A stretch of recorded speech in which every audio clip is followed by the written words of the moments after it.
Hi, my name's Camille. I'm 55 currently, and I'm going to show you how I do my everyday makeup look. Let's start out with an e.l.f. Poreless Putty Primer.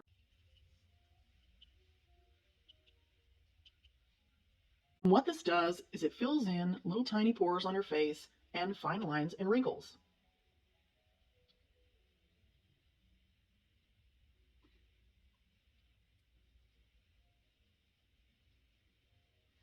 And it also gives your makeup a smooth look and helps your makeup stay on in place better.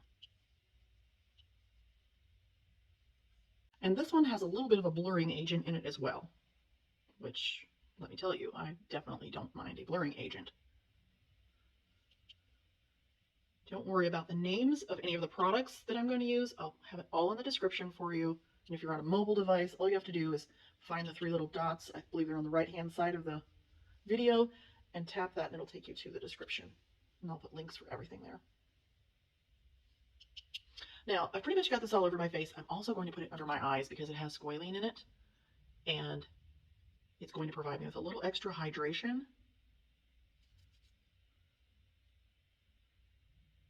which I desperately need. And I bring that down here a little bit because I'm going to blend my makeup there, so I don't want to stop the great blending power there. I also like to take this because it is a little brightening, and I believe you can use this for any skin tone. So, I mean, it doesn't matter what color you are, it's just going to give you a little bit of brightening. But that little area down here that starts to get a little wrinkled as we get older, I like to put a little bit on there because it sort of brightens it up. And then it has that little bit of blurring, so. All right, there we go. Now take a look at how that looks on my skin. It gave me just a little bit of change in color. It evened things out just a little bit. And honestly, if I'm going to do a completely no makeup day, I'll just wear primer and put some eyebrows on and some mascara. Then I'm going to use my Beauty Balm, which is in a medium color. Just a little bit. For simplicity's sake, I'm just going to use my fingers. I like to start out in the middle of my face and then blend outward.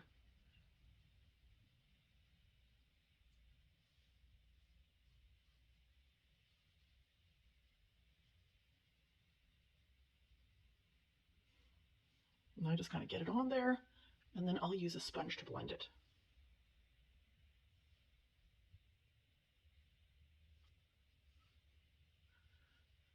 And I really stay away from my under eye area because the less I put under there, the less cakey it will be. I'm going to take my beauty blender and I'm going to blend this out. You want to soak it in water, just run it under the faucet and then squeeze out all of the excess water and then use it, and it blends beautifully. Just going to blend that out.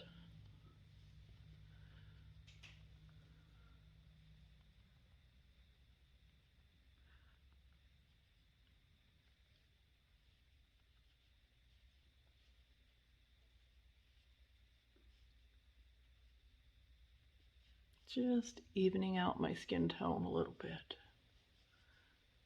Just trying to even out my skin tone a little bit. I'm not trying to cover up everything. Currently it's summertime and I live in Alabama where we're basically melting, so I'm going to use a little setting spray. And I like to just put it right on that same sponge and then go over. You have to be careful with setting spray because it will actually remove part of your makeup as well. So if you're looking for more coverage, just know that you may have to go back in and add some. But also, the great thing about setting spray is it holds everything in place and helps things not settle in fine lines and wrinkles and pores. And it gives your makeup some staying power. Next, I'm going to apply a lip plumper because I have thin lips. And I'll just give that a few minutes to do its magic while I work on my face. I'm going to grab my blush, and this is kind of a peachy color. This is by LA Colors, very inexpensive. And I just swirl my brush in it. I like to always test it on my wrist to see how dark it may look. And this one is fairly light. And then I'm just going to go in and sweep it across my cheekbones.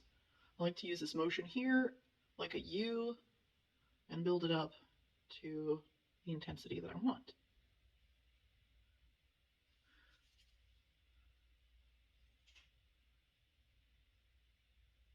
So I really want it to be on top of that cheekbone. And I try to never come any closer than my iris with that blush.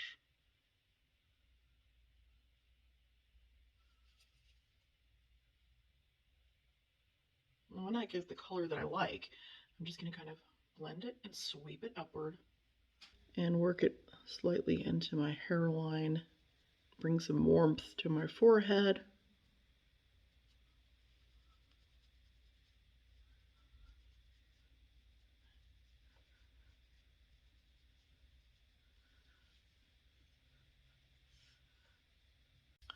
I am fairly pale because I wear sunscreen all the time.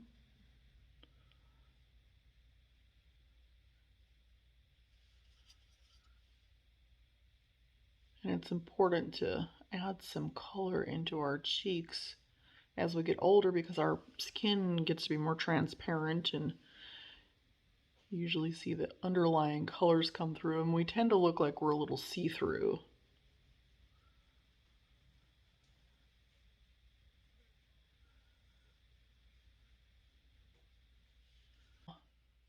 If you watch my videos, you'll know that a lot of times, especially when I start doing my eyes or different things on my face, my looks come together at the very last moment. So you have to wait. You really have to wait. All right, now I'm going to take this and I'm going to sweep it under my jawline just as a very, very subtle contour. Just keeping it right under the chin. And then that little jowl there, I'm not going to do much about that today, but I am going to just sweep a little bit of that color on. The color's so light, I'm just going to hit it there. And if you keep it nice and subtle, it gives a little bit of an illusion that that jowl is kind of moved to the back a little bit. I'm going to do the same thing with my nose. I'm just going to do a quick, semi-slenderizing shadow on the tip of my nose where it's a little bit more bulbous. And I like to play with this and try different things. Now my lips are plumped and I'm going to remove part of this. I'm going to take my clear lip liner and I'm going to go around my lips right on the outside of the color. And what this does is I have like little fine lines and acne scars around my lips, and that's just going to fill them in a little bit. And that way when I put on some lip color, it won't bleed into all those fine lines. Especially right there in the corner. Like it's harder for you to see, but I have a 10x magnification mirror over here, and it shows me every single little line in my face. So I'll really work it into the corners there, and under.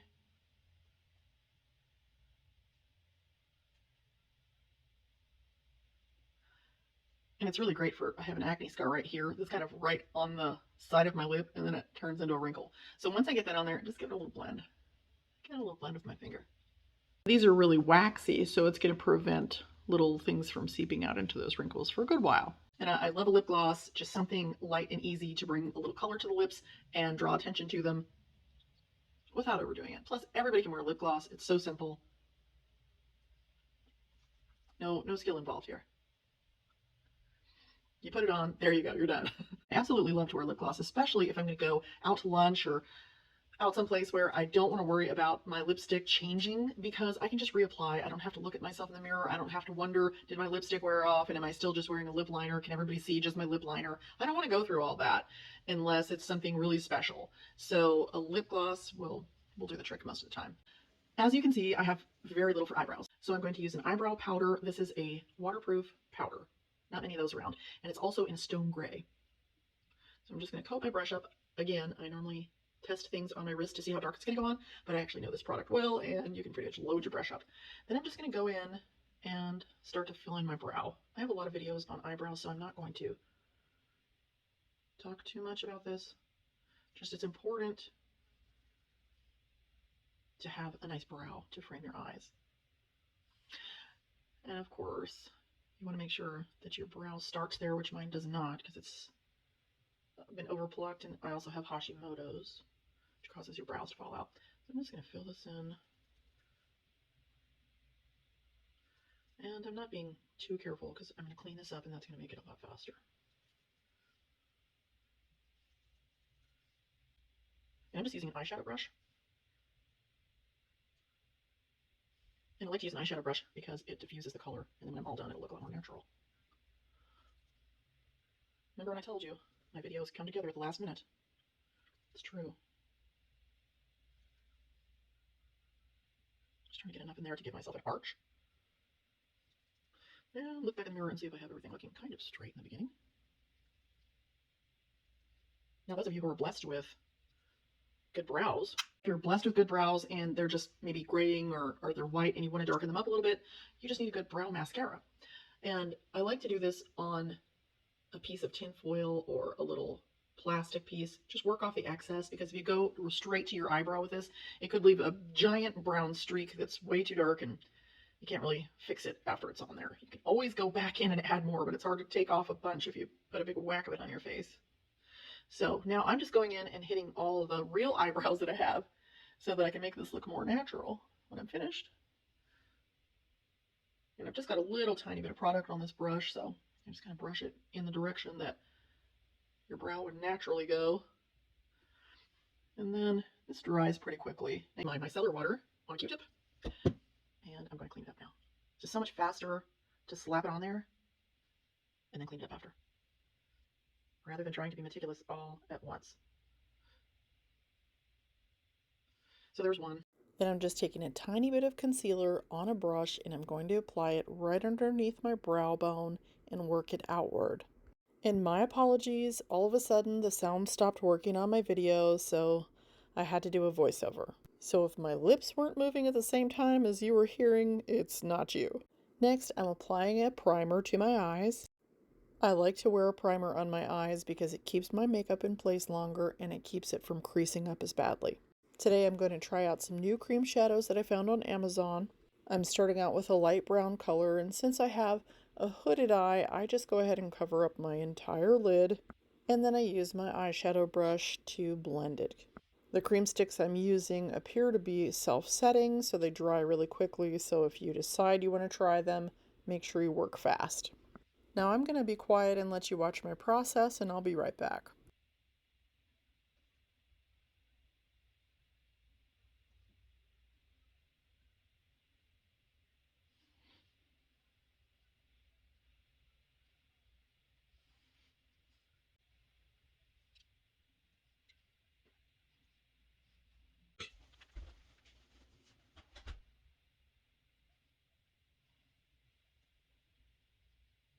After looking at this up close in my mirror, I decided to go ahead and darken it up a little bit right on my lash line.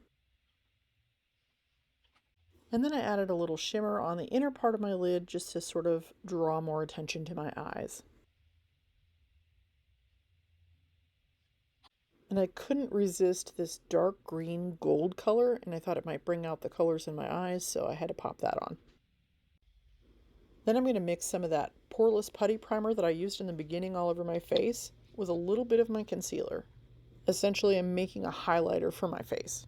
Mix it together, and then we're going to use it under the eyes and any place we want to highlight.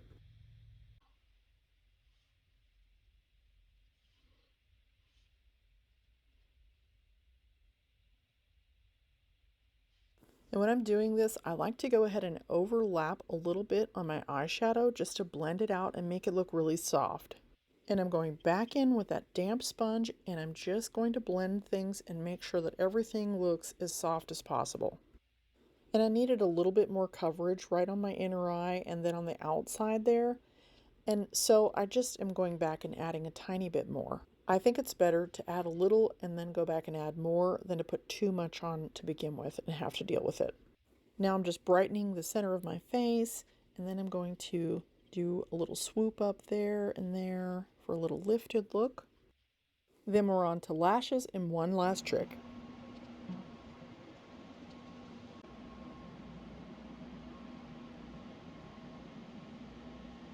Before I show you the last hack of the day, I just wanted to say thank you for watching this video.